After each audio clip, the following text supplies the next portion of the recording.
বুঝাইতে গেলে শুধু একটা ঘটনা আপনাদের সামনে বর্ণনা করতে হবে।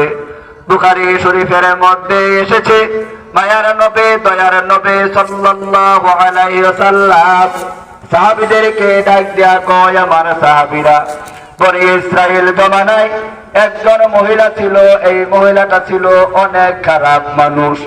এমন ধরনের কোনো অপরাধ নাই যে অপরাধটা এই মহিলাটা করে নাই।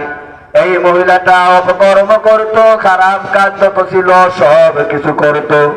এই মহিলাকে আমার আল্লাহ তাআলা শুধু একটা কাজকে ওসিলা করে মাফ করে দিয়েছিলেন। সাহাবীরা ডাক দিয়া কয়, নবী গো, কি এমন শুধু একটা ভালো কাজ করার কারণে আমার আল্লাহ ওই মহিলাটাকে মাফ করে দিয়েছিল? নবী আলাইহিস সালাতু ওয়াস সালাম ডাক দিয়া কয়, এই মহিলাটা একদিন মরুভূমি দিয়া হাঁটতেছিল। মরুভূমির মধ্যে পানির কোনো ব্যবস্থা ছিল না। এই মরুভূমির মধ্যে জায়গায় জায়গায় কুয়া থাকতো। এই কুয়া থেকে পানি তুলে মানুষগুলো পানি পান করত। মহিলাটা হঠাৎ করে যাইতেছে, যাওয়ার সাথে সাথে তাকাইয়া দেখতে পায় কুয়ার পাশে একটা ক্ষুধার্ত কুকুর পানির পিপাসায় কাতরাচ্ছে ছটফট করে। আমি আর আপনি হাত দিয়া কুয়া থেকে পানি তুলতে পারি, বালতির মাধ্যমে রসে লাগাইয়া পানি তুলতে পারি। কুকুর হলো বুবা জিনিস, সে বুঝে না পানি কিভাবে কুয়া থেকে তুলতে হয়। আমার প্রিয় বন্ধুগণ, নবী আমার ডাক দিয়া কয়, সাহাবীরা, মহিলাটা কুকুরটাকে দেখিয়া তার বড় মায়া লাগছে, দয়া লাগছে। মহিলা নিজের গায়ের ওড়নাটা তার পায়ের চামড়ার মোজার মধ্যে বাঁধিলেন।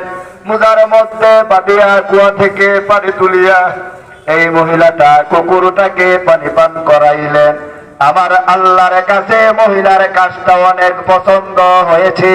এই ছোট কাজটাকে পছন্দ করিয়া, এই কাজটাকে উসিলা করিয়া বনি ইসরাইলের খারাপ মহিলাকে আমার আল্লাহ মাফ করে দিয়েছিলেন। জোরে কোন সুবহানাল্লাহ।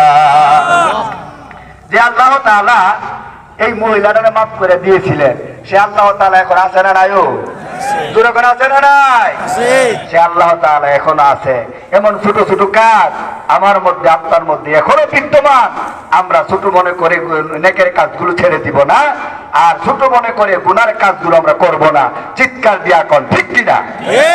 আমার প্রিয় বন্ধুগণ, ও চৌকিদার কান্দির যুবক ভাইয়েরা, বৃদ্ধ বাবারা,